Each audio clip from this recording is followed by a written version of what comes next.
3장 10절 말씀은 문장 구조를 잘 이해를 해야 된다고 말씀드렸죠. 이렇게 살아계신 하나님이 우리 가운데 계시기 때문에 반드시 쫓아내 주십니다. 이것을 우리가 알아야 되는 거죠. 뭐를 알아야 되냐면 우리가 쫓아내는 것이 아니라 살아계신 하나님이 우리 가운데 계시기 때문에 반드시 쫓아내 주실 줄을 우리가 알면 되는 거예요. 뭘 쫓아내 주시냐? 내 안에 거인 가나안, 내 안에 계산 능력 해족속, 그 다음에 히위 족속. 그러니까 히위 족속하고 브리스 족속하고 되게 헷갈리잖아요.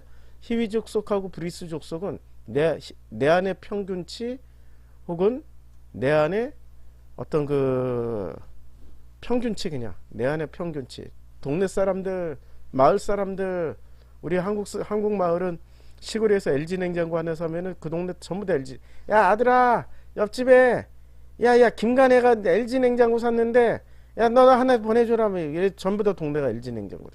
히위 족속, 브리스 족속. 기르가스 족속은 내 안에 영웅 길가메시. 이제 아모리 족속, 여부스 족속만 남았단 말이에요. 이제 아모리 족속은 도대체 어떤 족속이냐? 아모리 족속을 한번 찾아보자고요. 이 아모리 족속이, 자, 아모리는 아마르에서 유래했고 말하는 자. 그러니까 평판 좋은 말을 하고 평판 좋은 말을 듣는 사람들이란 말이에요. 이 아모리란. 자, 아모리라는 말은 주로 이 사람들은 산에서 살았으며, 그리고 이 아모리는 주로 산에서 살았어요. 그리고 이 아모리는 정말 많은 사람들을, 그 이스라엘을 끝까지 괴롭히는 그런 사람들이 또 아모리 족속이었습니다. 자, 아모리 족속의 유래나 이런 거 한번 보자고요. 창세기 10장 16절부터 나오는데, 또 여부스 족속과 창세기 10장에 아모리 족속과 기르가스 족속과, 그러니까 가나안의 아들들이 바로 아모리 족속이 가나안의 아들들입니다.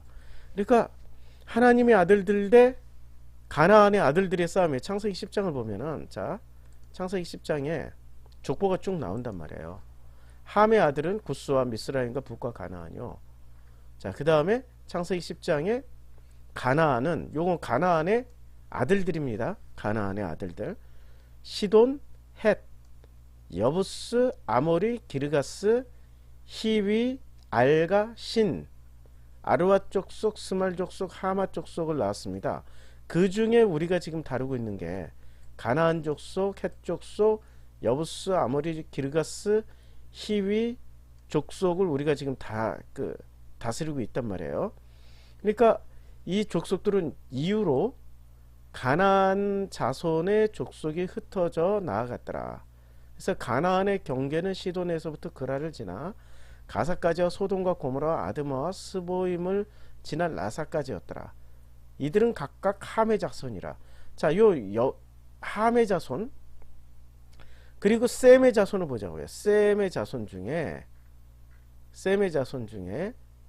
그들은 뭐 거주하는 족속과 언어 지방대로 나라였더라 하는데, 이 셈의 자손의 족보가 창세기 11장이 더 자세하게 나옵니다. 셈의 족보는 이러하니라 해서, 셈의 족보에서 누가 나오냐면 나홀이 나오고 데라가 나오고, 그리고 아브라함과 나홀을 낳게 된 거죠. 그래서 창세기 12장부터는 셈의 자손 아브라함부터 시작을 합니다. 셈의 자손 아브라함부터 시작하고, 여호수아 3장 10절에서 뭐가 나오냐면, 자, 여기 보면 이스라엘의 12지파가 곧 셈의 자손이란 말이에요. 이스라엘 자손이 셈의 자손이고, 그 다음에 함의 자손 중에 가나안의 아들들. 그러니까 이스라엘 자손,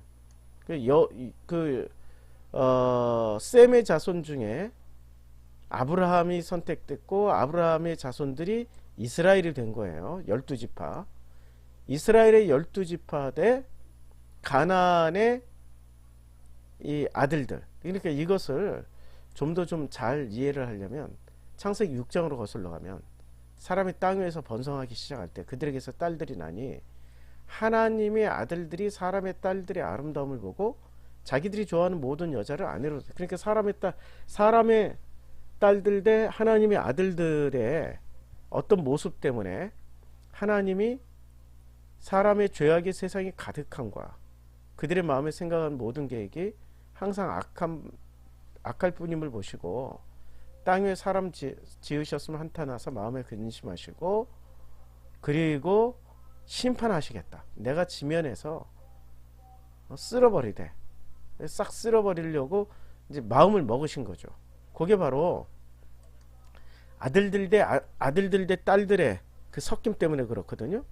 그러니까 창세기 10장에서의 가나안의 10부족, 가나안의 아들들 대 그 다음에 셈의 아들들의 그 싸움이 시작된 거죠. 그걸 가나안의 아들들, 셈의 아들들의 싸움이 아니라 이걸, 그러니까 겉으로는 싸움이고 가나안의 마음을 가지고 살 거냐 아니면 셈의 아들들의 마음을 가지고 살 거냐, 그걸로 지금 그 여호수아 3장은 말씀하고 있는 거죠.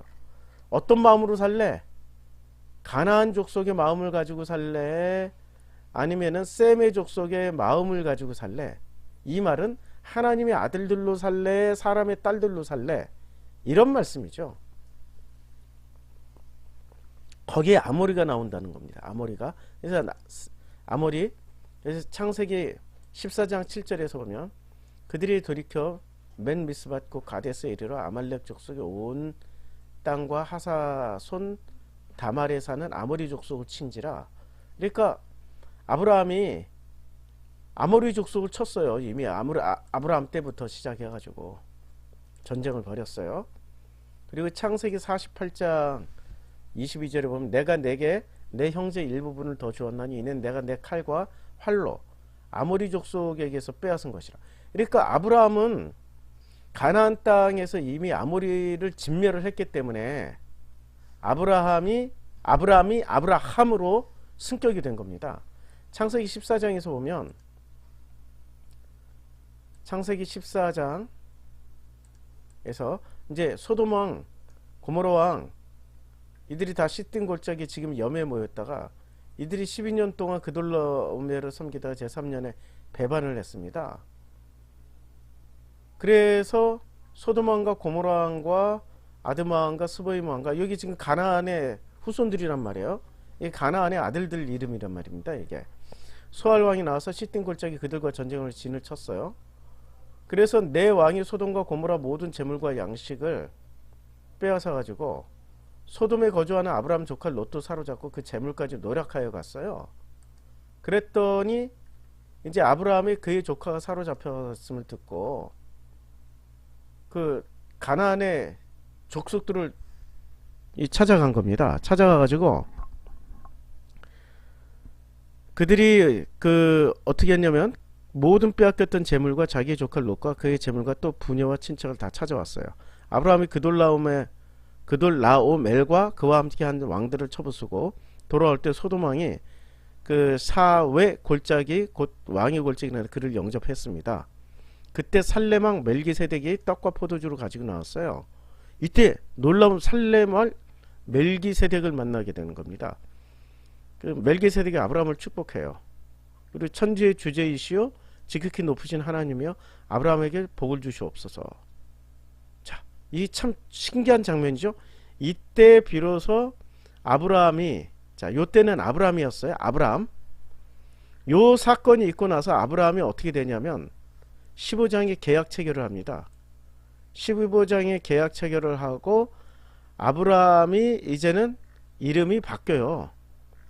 아브라함이 아브라함으로 바뀝니다. 자, 그래서 아브라함이 이제 계약 체결을 하고 아브라함으로 이름을 바꾸고 그리고 나서 그리고 나서 이제 아브라함이 이 자기의 모든 게 바뀌어요. 그러니까 요때 터닝 포인트, 그 아브라함이 아브라함으로 바뀌게 되고 계약 체결하고 하나님과의 계약을 맺고 아브라함으로 바뀌는 그 과정의 첫 출발선이 뭐냐면 아말렉의 온 족속의 온 땅과 하사손 다말에 사는 아모리 족속을 친 거예요. 아모리를 제거한 겁니다. 아모리를 제거한 거예요. 아모리를 치고 아모리를 이겨먹은 거예요. 아모리를 이겼기 때문에 비로소 하나님이 아브라함과 계약을 15장에 가서 계약 체결하고 그 다음에 그 아들을 약속한 아들을 주시고 이름을 아브라함으로 바꿔줘요. 아브라함으로. 자, 그 놀라운 일이 어디서 왜 벌어졌냐? 바로 아모리를 친 거예요. 그러니까 아브라함의 그 팩트 사건은 뭐냐면 조카 롯과 그의 가족들을 이 가나안 족속들이 약탈해 간 겁니다. 납치해 간 거예요. 그래서 아브라함이 자기 사병을 끌고 가서 그들을 다시 되찾아오는 과정 가운데 아모리 족속을 친 거예요. 아모리를 이겨먹은 거란 말이에요. 아모리 족속을 쳤다란 말은 아모리를 이겨낸 거예요. 그러니까 우리 마음껏 지금으로 이제 이게 구약 사건이고 신약으로 넘어오면 예수님의 해석에 의하면 이제 심령이 가난한 자들은 그리고 마음이 온유하면 땅을 기업으로 받잖아요. 그러니까 우리 마음을 기업으로 받게 된단 말이에요. 근데 우리 마음에서 아모리 족속이 제거가 되니까 비로소 계약 체결을 하고 하나님과의 언약을 체결을 하고 아브라함에서 아브라함으로 바뀌게 된단 말이에요. 그렇죠? 이 아모리가 이만큼 중요하다는 얘기라고. 그 다음에 출애굽기 3장 8절에 보면 내가 내려가서 그들을 애굽인의 손에서 건져내고 그들을 그 땅에서 인도하여 아름답고 광대한 땅, 젖과 꿀이 흐르는 땅, 곧 가나안 족속, 헷 족속, 아모리 족속, 브리스 족속. 그들을 그 지방에 이제 그 젖과 꿀이 흐르는 땅이에요. 그러니까 이게 무슨 땅이냐? 이게 내 마음이 어떻게 젖과 꿀이 흐르지? 괜찮아. 내 마음에 젖과 꿀이 흐른다라는 말은 내 마음속에 가나안, 헷 족속, 아모리 족속, 브리스 족속, 히위 족속, 여부스 족속이 싹 쫓겨나가면 가나안의 7 부족이 쫓겨나가면 진짜 젖과 꿀이 흐르는 땅이 되는 거죠. 출애굽기 3장 17절에 내가 말하였거냐 내가 너희를 애굽의 고난 중에서 인도하여 내어 젖과 꿀이 흐르는 땅 곧 가나안 족속, 헷 족속, 아모리 족속, 브리스 족속, 히위 족속, 여부스 족속의 땅으로 올라가게 하리라. 그러니까 내 마음 안에 있었던 헷과 같은 마음, 가나안과 같은 마음, 아모리 같은 마음, 브리스 같은 마음, 히위 같은 마음, 여부스의 같은 마음이 이제는 하나님의 형상 공감 능력으로 딱 제압당하면 제거가 되면 이때부터 뭐가 흘러요? 젖과 꿀이 흐르는 거지. 행복이 넘쳐 흐르는 거지. 경험해 보신 분만 이건 말로 설명이 잘 안 돼. 이건 체험해봐야 알아. 참 놀랍게도 체험해야 되는 영역이지 체험하지 않는 사람한테 이걸 한번 해보십시오 하면은 이게 참 힘든 일. 자, 아말렉은 남방 땅에 거하고 헤딘과 여부스인과 아모리인은 산지에 거하고 가나안인 해변과 요단가에 거하였어. 아모리가 산지에서 그래서 예수님이 최초로 산지 아모리가 자 예수님이 마태복음에서 보면은 마태복음 예수께서 무리를 보시고 산에 올라가서 앉으신 제자들이 나왔어요. 그래서 산에서 가르치셨기 때문에 산상수훈이 된 거죠. 산상수훈의 첫 번째 가르침이 심령이 가난한 자는 복이 있다. 천국의 그들 마음 얘기를 하셨단 말이에요. 그런데 어디서 했어요? 산에서. 이 산은 어떤 산이에요? 아모리가 살았던 땅 산에서 마음 얘기를 하신 거라고. 심령이 가난한 자, 애통한 자, 온유한 자, 의에 줄이고 목마른 자, 긍휼히 여기고 마음이 청결한 자, 화평케 하는 자, 의를 위하여 박해를 받는 자. 야, 이게 아모리가 도대체 어떤 족속이길래 아모리가 살았던 산에 올라가서 아니 산상수훈 안 하시고 평지수훈도 할 수 있다고 바닷가 수훈도 할 수 있고 근데 산에 올라가셔서 이렇게 하셨다고. 사람들은 또 머리로 엉뚱한데도 왜 산이 조용하고 뭐 그래서 이렇게 가르치 그런 게 아니라고. 아모리의 땅을 짓밟고 제일 먼저 가르치신 게 마음 얘기를 하셨다고요. 심령 얘기. 그 다음에 마음이 청결한 자 마음 얘기를 하셨다고. 그쵸? 이게 아모리가 그만큼 중요한. 그럼 아모리는 도대체 어떤 의미를 가지고 있길래 이렇게 중요한 일을 했을까? 자, 전쟁에서 광해에서 또 진멸한 게 아모리예요. 거기서 진행하여 아모리의 지경에서 흘러나 광해 흐르는 건너편에 있는 아르논 모압과 아모리 땅에서 모압의 경계가 됐는데 거기서 아모리를 진멸해버려요. 아모리를. 광해에서 아모리를 진멸했기 때문에 그들이 요단강을 건너갈 자격이 생기는 겁니다. 아모리. 그러니까 성경에 보면 이 중요한 길목마다 아모리들이 다 진치고 있는 거예요. 아모리를 진멸해버려요. 므낫세의 아들 아겔의 자손 길르앗을 가서 취하고 거기 있는 아모리인들을 다 쫓아내요. 다 쫓아냈기 때문에 비로소 그 땅에서 진을 치고 요단강을 건널 수 있게 되는 거예요. 그럼 도대체 이 아모리가 무슨 뜻이냐? 아모리는 한마디로 말해서 아모리 무슨 뭐 잡다, 포획하다, 결합하다 이런 뜻이 있는데, 아모리란 말은 아주 쉽게 이해하면 내 안의 체면, 내 안의 체면. 남들이 나를 어떻게 생각하지? 내가 이 말을 하면은 사람들이 나를 어떻게 생각할까? 아모리란 말이, 아모리, 이게 이제 잘못 읽었네. 평판. 아모리는 평판입니다. 지금 제가 다른 단어를. 아모리는 평판, 즉 그 평판입니다. 어떻게 이 아모리는 평판에 엄청 민감한 거예요. 우리가 마지막 마음에서 이거 평판받는 거, 요것만 극복하면은 공감 능력이 생기는 거예요. 공감을 왜 못하냐? 남이 나를 어떻게 생각하지? 남이 나를 어떻게 생각하지? 그걸 공감이라고 생각하는데 그거 공감이 아니고 짝퉁 공감이지.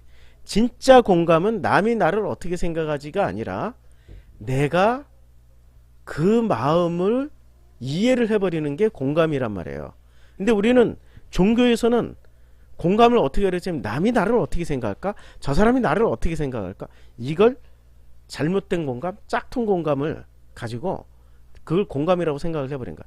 요게 바로 아모리라는 얘기예요. 평판받는, 체면을 생각하는. 이게 평판과 체면에 굉장히 민감한 사람을 아모리 족속이다. 그들은 산에서 살았고 그 산에서 살았던 아모리 족속을 제압을 해야만이 아브라함으로 바뀌고 계약 체결이 되고, 광야에 나왔던 백성들이 아모리를 진멸했기 때문에 비로소 가나안 땅에 들어가서 젖과 꿀이 흐르는 땅, 그러니까 젖과 꿀이 흐르는 마음을 차지할 수 있게 되는 거죠. 그리고 예수께서 가장 길게 설교하셨던, 가장 길게 가르쳤던 장면이 산상수훈, 그 아모리의 땅을 짓밟고 거기서 아모리의 마음을 제거하라는 거야. 그게 최고봉이야. 아모리가 최고봉이야. 그래서 이 아모리가 얼마나 최고봉이냐면은 창세기 15장에 하나님이 계약 체결할 때 이렇게 말씀하시잖아요. 내 자손은 4대 만에 이 땅으로 돌아오리니 이는 아모리 족속의 죄악이 아직 아모리의 죄가 가득 차야 다시 가나안 땅 들어온다는 얘기예요. 아모리의 족속. 그러니까 평판, 체면, 이것에 엄청 목을 메고 사는 게 바로 우리가 전부 다 아모리처럼 산다는 얘기 아닙니까? 아모리는 평판받음, 평판에 민감한 겁니다. 체면을 생각하는 겁니다.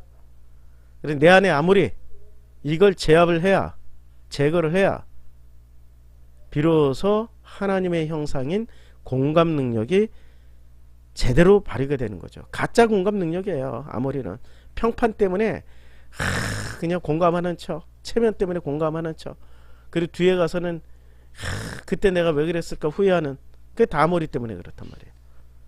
아모리는 가짜 공감, 평판입니다.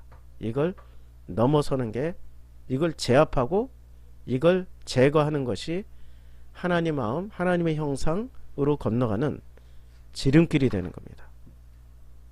내 안에 아모리, 평판받음, 사람들의 평판에 목을 메고 있는 우리의 모습을 곰곰이 되짚어보는 또 한 주간이 되기를 기도합니다. 기도하겠습니다. 아버지, 내 안의 아모리를 건너가게 해주시고 제거하게 해주시옵소서. 예수님의 이름으로 기도드렸습니다. 아멘.